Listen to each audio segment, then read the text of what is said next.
ഇസ്രയേലും ഇറാനും തമ്മിലുള്ള യുദ്ധം നടക്കുകയാണല്ലോ. ചിലർ ഇറാൻ്റെ പക്ഷത്ത്, ചിലർ ഇസ്രയേലിൻ്റെ പക്ഷത്ത്, ഇങ്ങനെ നിരവധി കഥകളും ആവേശങ്ങളുമായി നമ്മുടെ കളം നിറയുന്നുണ്ട്. ഇപ്പോൾ 79 വിപ്ലവത്തോടുകൂടി അധികാരത്തിൽ വരുന്ന ഷിയ പൗരോഹിത്യത്തിൻ്റെ അധികാരം വലിയ നിലയിൽ സ്ത്രീകൾക്ക് മേൽ പ്രയോഗിച്ചിട്ടുണ്ടെങ്കിലും, അത് പാരതന്ത്ര്യത്തിൻ്റെ ചില ചുറ്റുവട്ടങ്ങളെ കൊണ്ടുവന്നിട്ടുണ്ടെങ്കിലും, അതൊക്കെ ഭേദിച്ചുകൊണ്ട് കൂടുതൽ ജനാധിപത്യപരമായൊരു സ്പേസ് ഡെവലപ്പ് ചെയ്യുന്നുണ്ട് ഇറാനിൽ എന്നതാണ് ഇത് കാണിക്കുന്നത്.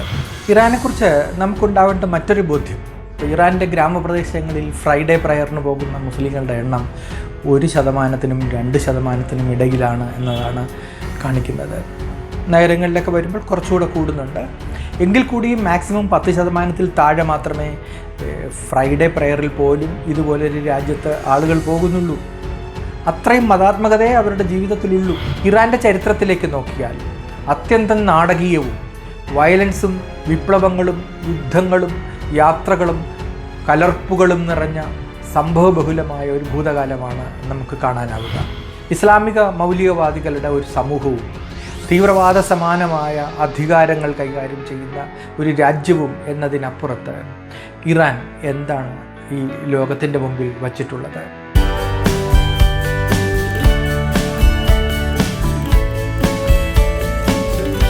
നമസ്കാരം, വരികൾക്കപ്പുറത്തേക്ക് സ്വാഗതം. ഇസ്രയേലും ഇറാനും തമ്മിലുള്ള യുദ്ധം നടക്കുകയാണല്ലോ. ഇത് യുദ്ധകൊതിയന്മാർക്ക് വലിയ ആഘോഷത്തിൻ്റെ നാളുകളാണ്.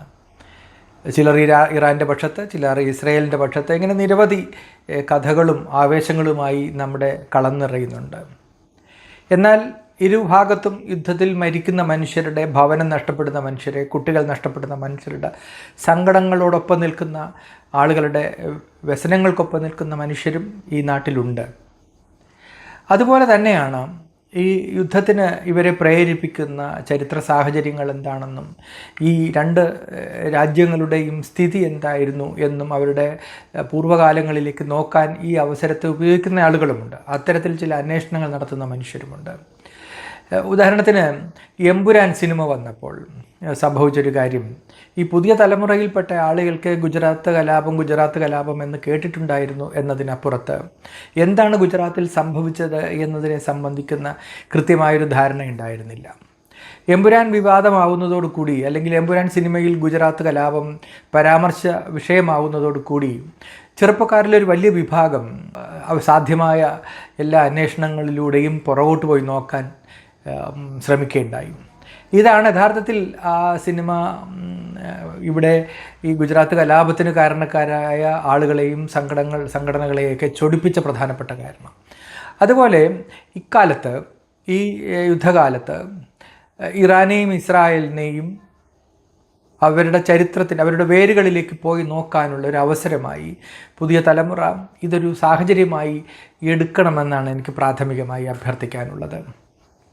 ഞാൻ ഇറാനെക്കുറിച്ചുള്ള ചില പ്രാഥമിക വിവരങ്ങൾ പങ്കുവയ്ക്കുവാനാണ് ഈ വീഡിയോയിൽ ശ്രമിക്കുന്നത്. ഇത് ഒരു ആമുഖമായി ചിലത് പറഞ്ഞുകൊണ്ട്, ഈ വീഡിയോയിൽ പറഞ്ഞുകൊണ്ട് കുറച്ച് അധികം വീഡിയോകൾ ഇതിൻ്റെ തുടർച്ചയിൽ അതിൻ്റെ ചരിത്രത്തിലേക്ക് സഞ്ചരിച്ചുകൊണ്ട് ചെയ്യാം എന്ന് വിചാരിക്കുകയാണ്.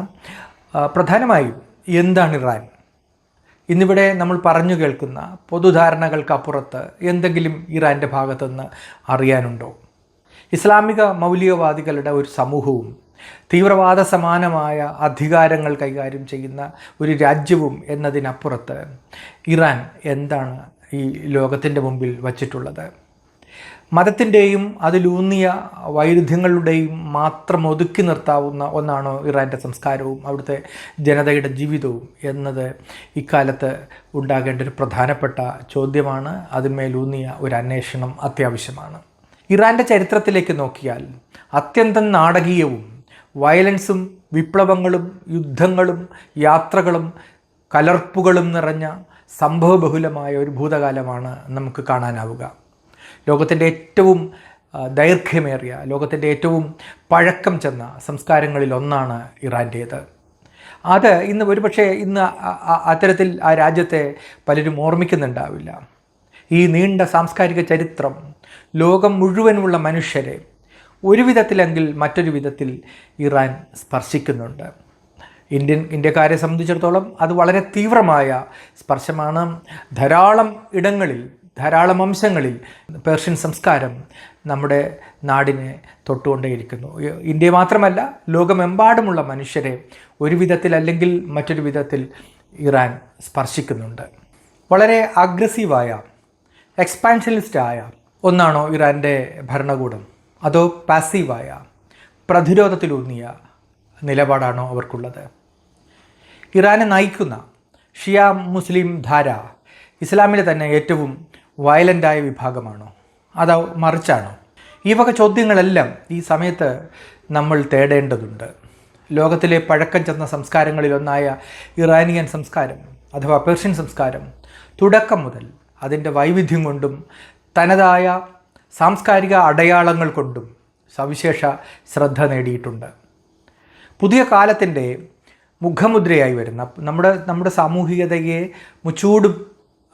ചൂടി നിൽക്കുന്ന സോഷ്യൽ അമനീഷ്യ അഥവാ സാമൂഹിക മറവി രോഗമാണ് ഒരുപക്ഷെ ഇതിൻ്റെയൊക്കെ ചരിത്രത്തിൻ്റെ ഓർമ്മകളെ മറച്ചു പിടിക്കുന്നത് അല്ലെങ്കിൽ ഇവയെ വിസ്മൃതിയിലാക്കുന്നത്.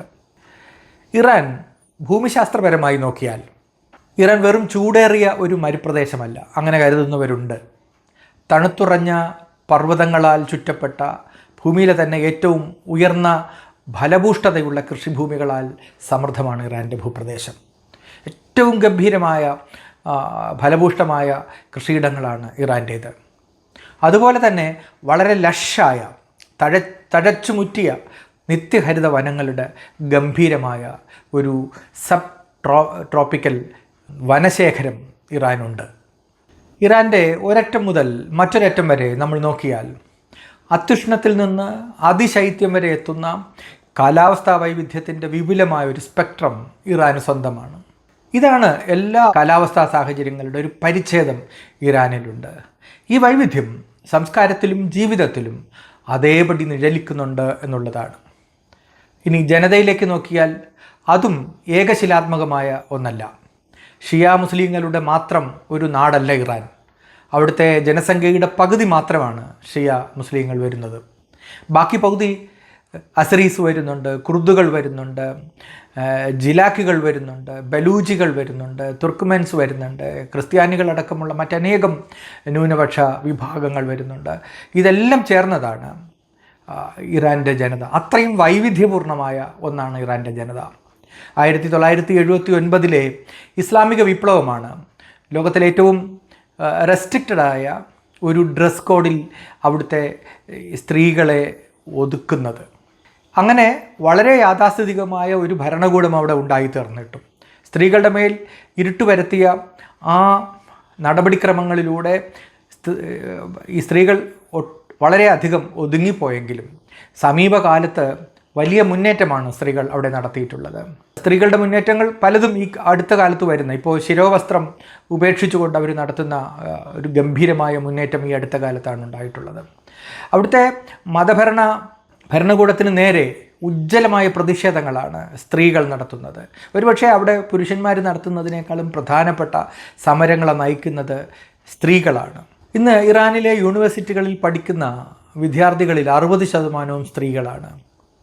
പ്രൊഫഷണൽ ജോലികൾ ഉൾപ്പെടെയുള്ള വിവിധ തൊഴിലിടങ്ങളിൽ ബന്ധപ്പെടുന്നവരിലും സ്ത്രീകളുടെ എണ്ണം കൂടി വരികയാണ് ചെയ്യുന്നത്.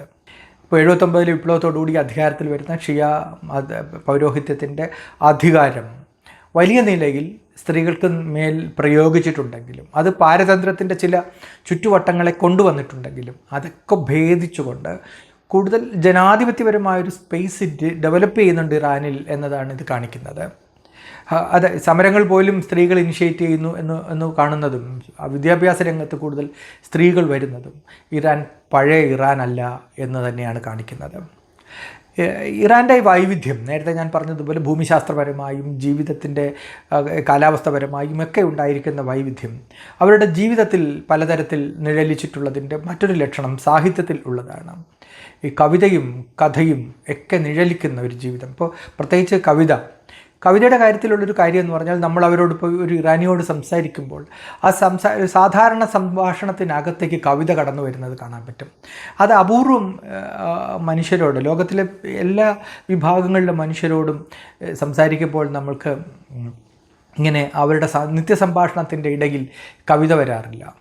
ഇമാജസ് കൊണ്ടുവരുന്നത് കാണാൻ പറ്റും. കവിത വലിയ ചിലപ്പോൾ കുറച്ച് നീളം കൂടിയ കവിത തന്നെ അവർ ഉദ്ധരിക്കുന്നത് കാണാൻ പറ്റും. അതുപോലെ ഈ മൊബൈൽ ഫോണൊക്കെ വന്നതിന് ശേഷം അവർ ചെയ്യുന്ന മെസ്സേജുകൾ, ടെക്സ്റ്റ് മെസ്സേജുകളിലൊക്കെ തന്നെ കവിതയുടെ നിഴലാട്ടം നമുക്ക് കാണാൻ പറ്റും. അപ്പോൾ സാഹിത്യത്തിലേക്ക് അവരുടെ ഒരു ബന്ധം ജീവിതബാഹ്യമായ അല്ലെങ്കിൽ പുറത്ത് നിൽക്കുന്ന ഒന്നല്ല, ജീവിതത്തോട് അത്രമാത്രം ഇടപഴകി നിൽക്കുന്ന ഒന്നാണ്. വൈനും പൂക്കളും പ്രണയവും ബൗദ്ധികതയും എല്ലാം ഇടകലർന്നു വരുന്ന വളരെ സമൃദ്ധമായ ഒരു സാഹിത്യ ജീവിതം, പേർഷ്യൻ സാഹിത്യ ജീവിതം ഇറാനികൾക്കുണ്ട്. അത് ഞാൻ നേരത്തെ പറഞ്ഞതുപോലെ സമീപകാലത്ത് കുറച്ചു കാലത്ത് അത് ഡ്രൈ ആയി പോയിട്ടുണ്ടോ എന്നുള്ളത് സത്യമാണ്. അത് ഈ ക്ലർജീസിൻ്റെ ഇടപെടൽ കൊണ്ടുണ്ടായിട്ടുള്ള, നിയന്ത്രണങ്ങൾ കൊണ്ടുണ്ടായിട്ടുള്ള, ഇസ്ലാമിക മേഖലയിൽ തന്നെ ഉണ്ടായിട്ടുള്ളൊരു നിർജ്ജലീകരണമാണ് അതിനകത്ത് സംഭവിച്ചിട്ടുള്ളത്. അത് വിട്ട് അതിൽ നിന്ന് മോചിപ്പിക്കപ്പെട്ട് ഈ നഗരങ്ങളും ഗ്രാമങ്ങളും കൂടുതൽ സജീവമാവുന്നതാണ് പുതിയ കാലത്ത് നമുക്കവിടെ കാണാനാവുന്നത്. ഇറാനെക്കുറിച്ച് നമുക്കുണ്ടാവേണ്ട മറ്റൊരു ബോധ്യം, ഇപ്പോൾ ഇറാൻ്റെ ഗ്രാമപ്രദേശങ്ങളിൽ ഫ്രൈഡേ പ്രയറിന് പോകുന്ന മുസ്ലിങ്ങളുടെ എണ്ണം 1%-നും 2%-നും ഇടയിലാണ് എന്നതാണ് കാണിക്കുന്നത്. നഗരങ്ങളിലൊക്കെ വരുമ്പോൾ കുറച്ചുകൂടെ കൂടുന്നുണ്ട്. എങ്കിൽ കൂടിയും മാക്സിമം 10%-ത്തിൽ താഴെ മാത്രമേ ഫ്രൈഡേ പ്രയറിൽ പോലും ഇതുപോലൊരു രാജ്യത്ത് ആളുകൾ പോകുന്നുള്ളൂ. അത്രയും മതാത്മകതയെ അവരുടെ ജീവിതത്തിലുള്ളൂ. ഇത്രയും കഠിനമായ നിയന്ത്രണങ്ങളുള്ള ഒരു ഭരണകൂടം ഉണ്ടായിട്ട് കൂടിയും ഇതിൻ്റെ ഒരു പെർസെൻറ്റേജ് നമ്മുടെ നാടുമായി തട്ടിച്ച് നോക്കുമ്പോഴാണ് ഇത് എത്ര തുലവും ചെറുതാണെന്ന് നമുക്ക് മനസ്സിലാകുന്നത്. അപ്പോൾ ഞാൻ പറഞ്ഞു വരുന്നത്, ഒരു ജനതയെ നമ്മൾ നോക്കുമ്പോൾ അവിടുത്തെ ഭരണകൂടത്തെ വെച്ച് നോക്കരുത്. ഒരു ഭരണകൂടം എത്ര യാഥാസ്ഥിതികമായിരിക്കുമ്പോൾ പോലും അതിനുള്ളിൽ തിളച്ചു മറിയുന്ന, അനുനിമിഷം സർഗാത്മകമാകുന്ന, പൊട്ടിമുളയ്ക്കുന്ന ജീവിതത്തിൻ്റെ പുതിയ തുടുപ്പുകൾ കൊണ്ട് ഈ അധികാരത്തെ ശൈഥല്യപ്പെടുത്തുന്ന ഒരു ജീവിതമുണ്ട്. അത് ഇറാനുണ്ട്. അത്ര സമൃദ്ധമാണ് ഇറാൻ, അത്ര വൈവിധ്യമുള്ളതാണ്. അത് ഭൂപ്രകൃതിയുടെ വൈവിധ്യമാണ്, ഭാഷയുടെ വൈവിധ്യമാണ്, അനുഭവങ്ങളുടെ വൈവിധ്യമാണ്. അവർ സഞ്ചരിച്ചും ലോകത്തെ കണ്ടും ഒക്കെ ഉണ്ടാക്കിയെടുത്ത വൈവിധ്യമാണ്. ഈ വൈവിധ്യത്തിനകത്താണ് ഇറാൻ ജനതയെ കാണേണ്ടത്. ഒരുപക്ഷെ ഇറാനെ ആക്രമിക്കുന്നതിൽ ഏറ്റവും ദുഷ്കരമായി വരുന്നതും ഈ വൈവിധ്യത്തിൻ്റെ ബലമാണ്. വൈവിധ്യമെന്ന് മാത്രമല്ല, എത്രയോ കാലമായി അവർ ഈ അനുഭവിക്കുന്ന പലതരത്തിലുള്ള ഉപരോധങ്ങളാൽ തനിച്ചു നിന്നതിൻ്റെ ഒരു ബലമുണ്ട്. നമ്മുടെ ഈ സാമ്പത്തിക ഏജൻസികളെ ആശ്രയിക്കാതെ, ലോകത്തിൻ്റെ പലതരത്തിലുള്ള എയ്ഡുകളെ ആശ്രയിക്കാതെയൊക്കെ അവരുടെ ഇല്ലായ്മയിൽ പോലും അവർ തനിച്ചു നിന്നതിൻ്റെ ഒരു ബലം ആ രാജ്യത്തിനുണ്ട്. അപ്പോൾ ഞാൻ പറഞ്ഞു വന്നത്, ഒരു പെർഷ്യൻ സംസ്കാരത്തിൻ്റെ ഏറ്റവും ഈടുറ്റ ആ സമൃദ്ധമായ ലോകമെന്ന് പറയുന്നത് വൈവിധ്യത്തിൻ്റെ ലോകമാണ്. അതിനകത്ത് കവിതകളുണ്ട്, അതിനകത്ത് പൂന്തോട്ടങ്ങളുണ്ട്, പറക്കുന്ന കുതിരകളുണ്ട്, ഭ്രമാത്മകമായ കഥകളുണ്ട്, വലിയ ലോകത്തിലെ തന്നെ ഏറ്റവും മനോഹരമായ കാർപ്പറ്റുകളുണ്ട്, കമ്പിളികളുണ്ട്, പിന്നെ വിലപിടിപ്പുള്ള വൈൻ ശേഖരങ്ങളുണ്ട്, അതിനെ വെല്ലുന്ന ഭ്രമാത്മകമായ കഥകളുണ്ട്. ഇതെല്ലാം ഇഴുകിച്ചേർന്ന മനോഹരമായ ഒരു ജീവിതത്തിൻ്റെ വളരെ ആഴമുള്ള, വളരെ പഴക്കമുള്ള ഒരു ജീവിതത്തിൻ്റെ സ്രോതസ്സാണ് ഇറാനുള്ളത്. അതിനെ നമുക്ക് അത് എന്തിൻ്റെ പേരിലായാലും തല്ലിക്കെടുത്തിക്കൂടാത്തതാണ്. അതിനെ വിലമതിക്കേണ്ടതുണ്ട്.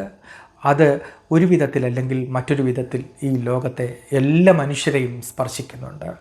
അത് ഭാഷ കൊണ്ട് എങ്ങനെയാണ് അത് ഇതര കോണുകളിലേക്ക് ബന്ധിച്ചിരിക്കുന്നത് എന്ന്, ഭക്ഷണം കൊണ്ട് വിസ്മയിപ്പിക്കുന്ന രുചി കൊണ്ട് അതെങ്ങനെയാണ് ലോകത്തെ ബന്ധിച്ചിരിക്കുന്നത് എന്ന്, വസ്ത്രങ്ങളും കാർപ്പറ്റുകളും കൊണ്ട് അത് ലോകത്തെ എങ്ങനെയാണ് മൂടിയിരിക്കുന്നത് എന്ന്, മണങ്ങൾ കൊണ്ട് അത് ലോകത്തേക്ക് എങ്ങനെയാണ് പടർന്നിരിക്കുന്നത് എന്ന് വരും വീഡിയോകളിൽ നമുക്ക് കാണാം. മറ്റൊരു വീഡിയോയുമായി കാണുന്നതുവരെ നമസ്കാരം.